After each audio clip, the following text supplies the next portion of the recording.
Hey guys, and welcome to the Working Money channel. So I saw this from Michael Van de Pope here on Twitter. Most people will have less money than they have now in approximately 12 to 18 months from now. Why? They'll refuse to sell their altcoins.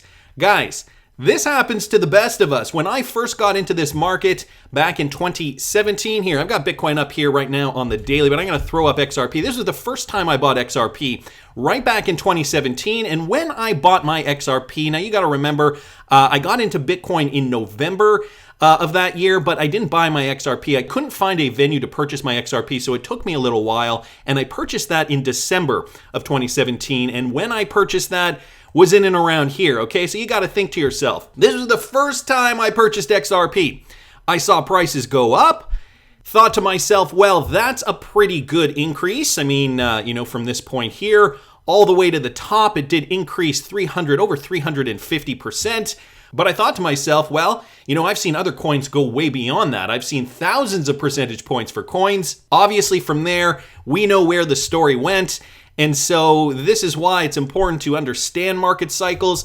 This is why it's important to do your research too. And why, people who have been in this market already for one bull run are definitely at an advantage than those people who are just getting in now. So guys, do not be mistaken. Michael Van de Pope here has some wise words to impart on us. Just make sure you take profits. Make sure you guys have a plan. And maybe within that plan, you don't want to be selling all your cryptocurrencies. Many times on this channel, I have discussed my crypto exit plan. It's just an Excel spreadsheet here where you can manually put in the cryptocurrencies you own. And then depending on how much you have, you can plan to cash out of 50, 60, 70, whatever you decide to do. And this spreadsheet just does populate with those numbers. Carrie from App Labs has also taken that spreadsheet and converted it into a cash out plan app that you guys can find on the Apple App Store. And there's also an Android version available. So it's basically that exact same spreadsheet, but converted into an app. Long story short though, guys, it is important to make a plan. It is important to understand these cycles, understand where Bitcoin is going in conjunction with altcoins, and make sure you guys do cash out of some of your cryptocurrency position before it starts coming back down. Right now, I've got XRP on the chart trading at about $1.19. We haven't seen too much movement though for XRP, and same with Bitcoin. We haven't seen too much movement over the last few days. Bitcoin did recently reach a new high of about $69,000. So we're just kind of waiting and seeing where that's going to go. Here, let me throw Bitcoin here on the hourly real quick. Just to show you guys that we are now coming back down. Bitcoin did reach that high up here. We are now coming down, and it's looking like we're rebounding to the upside. I can see that inverted head and shoulders pattern formulating. So it's looking like Bitcoin is going to make its way up. By the way, if you guys are interested in the Excel spreadsheet, I do have a link for this in the description of the video. And if you guys want the app version, you can go over to the Apple Store or the Android Store, and you can download that for the appropriate phone that you have. Gonna keep going, guys. Michael at Val5Links posting this. So Sum becomes one of the first regulatory compliant non-custodial crypto services with DNB approval. It is going to implement XRP and Fiat conversions. This is big news, guys. With its wallet, Sum, the XRPL Labs team, is going to turn a new page in the story of attempts of cryptocurrency services to ensure regulatory compliance. Sum Wallet can launch fiat on-ramps and off-ramps for Dutch users, according to the official statement shared by the team at XRPL Labs, a development studio that develops solutions for the XRPL. That's Viets Vin's company. By the way, they say, we're proud to announce that the integrators, legal entity behind XRPL Labs, creators of the Sum Wallet, successfully registered with the Dutch Central Bank, or the DNB, in line with regulations relating to cryptocurrency to fiat currency trading. So that is big for XRPL Labs. For those of you guys who are using the Sum Wallet, this is also going to be great. A new development on there. As such, the core Dutch financial regulator confirmed that the XRPL Labs activity is fully compliant. Sum becomes one of the first regulatory compliant non-custodial crypto services. With DNB approval, it is going to implement XRP to fiat conversions. So this is a step in the right direction. If you have XRP that you do want to convert to fiat, you can do it natively right there in the app. I believe this is just for now, at least, just for now in the Netherlands, but maybe if it is seen as successful, we can see this development spread to other countries around the world. Anyway, great news. Wanted to thank Michael at Val5Links for posting that. And I heard some more news with regards to Flutterwave. We know Flutterwave is a Ripple partner, and now they have acquired Disha, a Lagos-based creative design agency. So this is interesting. This article talks a little bit about the history, but this company, Disha, was having problems during the pandemic. And just down here, as soon as the announcement of the shutdown went up, the Disha team were inundated with calls and messages from baffled well-wishers, all of them concerned and wondering what they could do to help the platform keep alive. These early conversations were tepid. Nothing was concrete until Flutterwave came into the picture, offering a total buyout. So Flutterwave just bought the entire company. The move by the payment giant, which earlier this year became a unicorn, is surprising as both companies operate in different spaces. Flutterwave is in the payment space, as we know, and Disha is in the creative industry. One of the wonders then is what the play is here. And so clearly, if Flutterwave is purchasing a creative agency, a creative design agency, they see a play here. They see that there is an opportunity, considering they are in the payment space, considering how efficient it is for them to be able to facilitate cross-border payments. I'm sure they see an opportunity here, and maybe they plan on rebranding or retooling the platform. Maybe make it a place where creators go, freelancers, where they can bid on jobs and they get paid directly, instantly, using RippleNet technology. In a call with Flutterwave's head of product marketing, he explained that while both companies may run different businesses, their company goals are aligned. Flutterwave is about creating endless possibilities for everyone, and Disha's goal is to enable creators to achieve success and get paid for their work ties into Flutterwave's larger mission of helping small businesses thrive. So that was the official statement from Flutterwave, but I could definitely see down the road bigger things happening for both of these companies. Big news there coming out of Africa.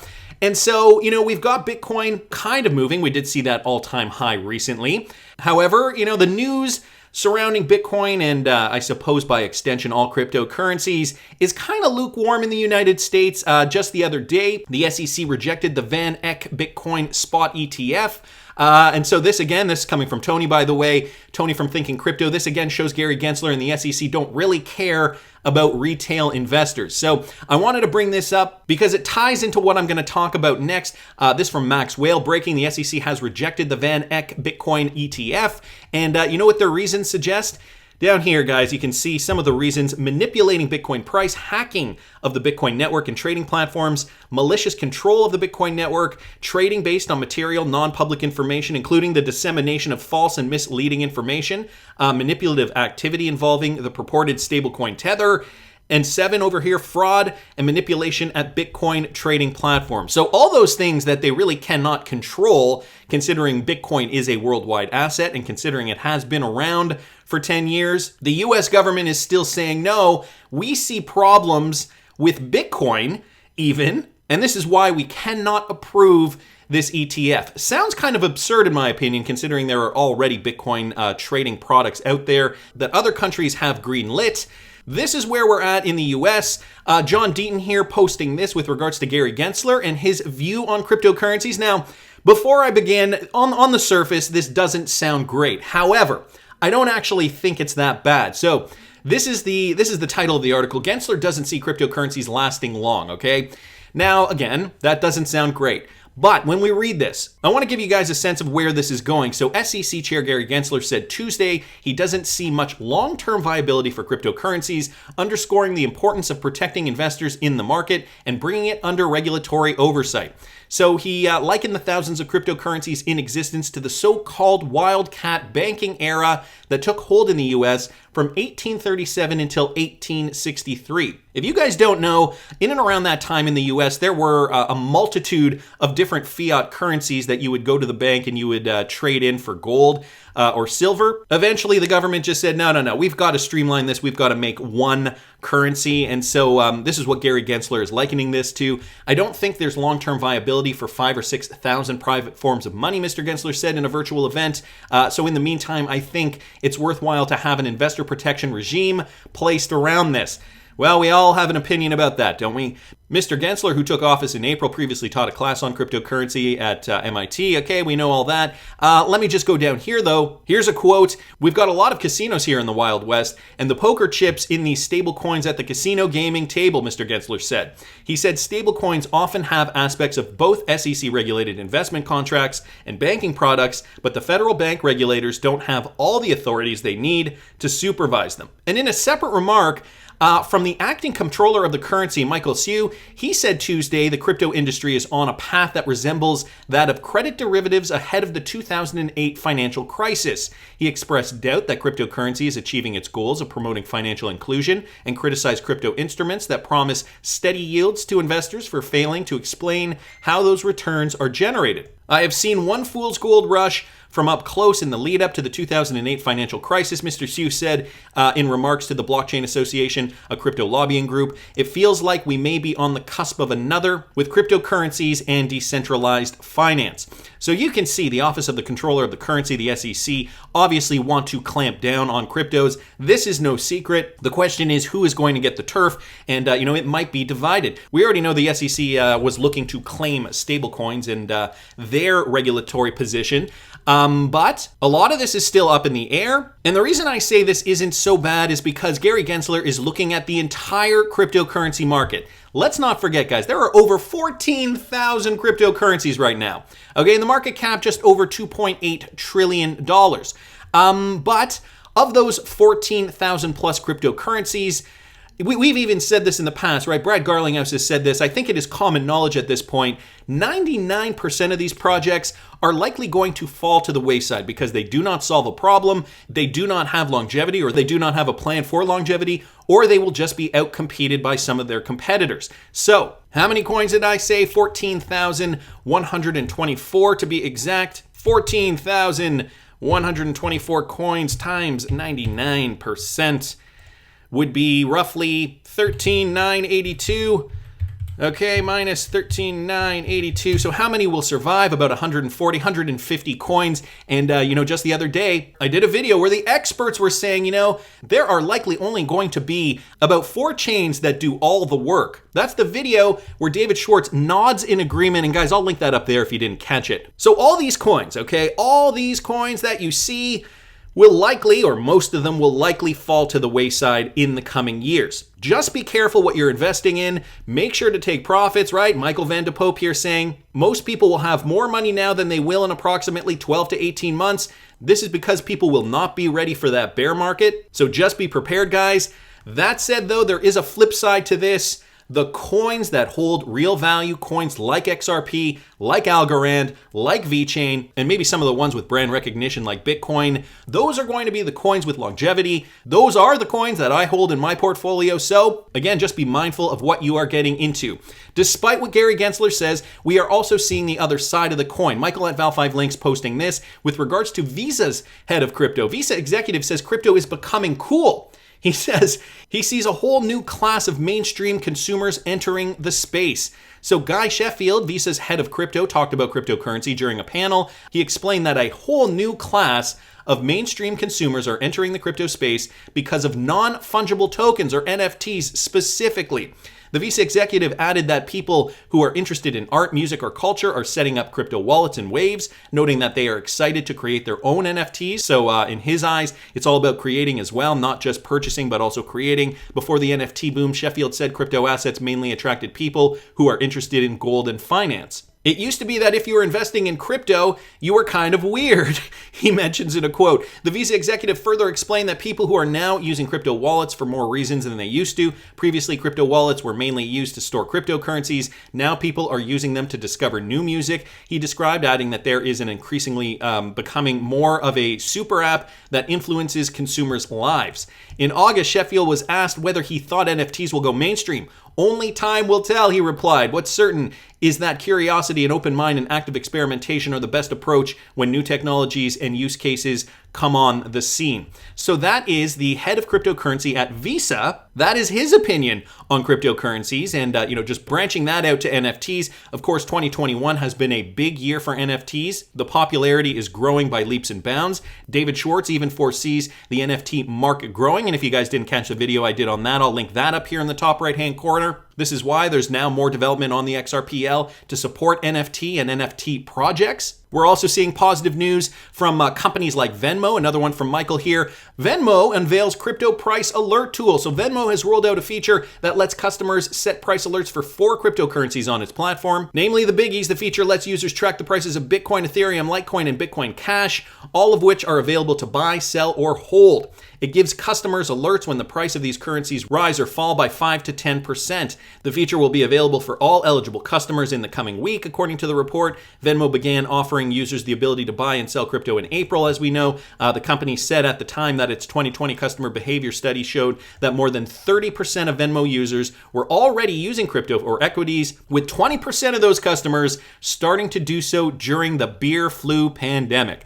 Why am I not surprised? So, obviously the pandemic has had a large impact on the catapulting of the cryptocurrency industry, and now bigger traditional money transfer companies like Venmo are seeing opportunities in that space, so they have jumped on board. We've heard about PayPal offering crypto services back in October of 2020. That has gone well, as per Dan Schulman, their CEO, and so of course, why not have price alerts built right into the app? Great news there for Venmo users. Wanted to thank Michael for posting that. And here's something, guys, I just thought was a little fun for a Sunday morning. XRP Captain 590 here saying, boom, Apple says XRP is the next Bitcoin. Well, that's not entirely correct. This book was published back in 2019, released in February of that year, but it is Ripple XRP, the next Bitcoin by Jay Davidson. So a book that I didn't know about, that I did not talk about on my channel back at that time. However, it is posted on the Apple bookstore, and it sounds as though Jay Davidson is the author of a series of tech-type books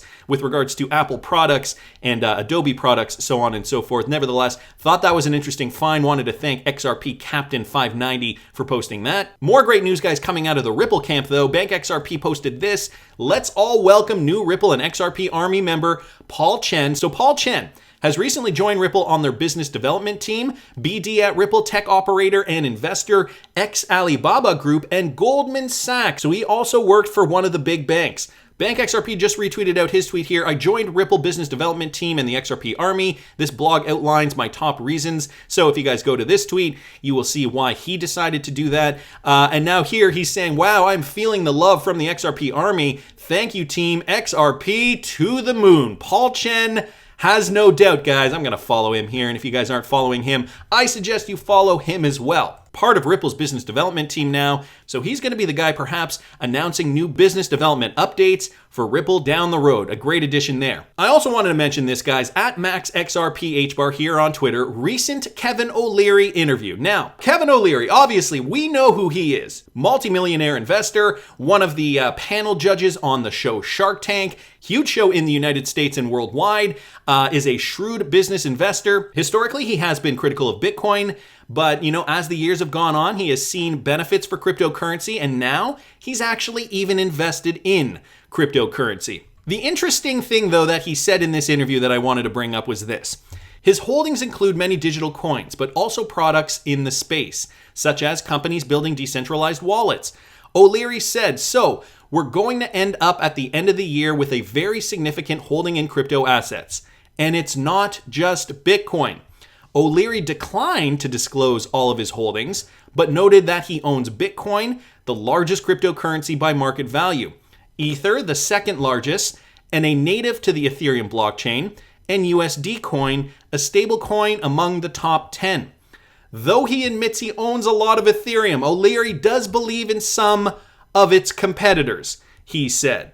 Well, and it's not confirmed, clearly pure speculation. We know who is an Ethereum competitor. We know who is in court with the SEC right now. We also know that the SEC is trying to stifle Ripple and XRP while giving Ethereum a favorable pass. I don't think I have to get into all of that. And so maybe you're asking yourself, yeah, but Working Money Channel, how could Kevin OLeary possibly be purchasing XRP if it is clearly not available in the United States? And you know, many of these institutions are just not going to touch XRP with a 10-foot pole because of that whole clarity aspect. Why would you think he would hold XRP? Well, first of all, I don't know that he holds XRP. I am clearly speculating, but he does say down here, does believe in some of Ethereum's competitors. Let me also remind you guys that Kevin OLeary is not an American. He is actually a Canadian businessman, author, politician, and television personality. And so Canada, a country where you can buy XRP free and clear. How and where to buy XRP in Canada. If you can buy XRP in Canada using a cryptocurrency exchange and paying for your purchases with fiat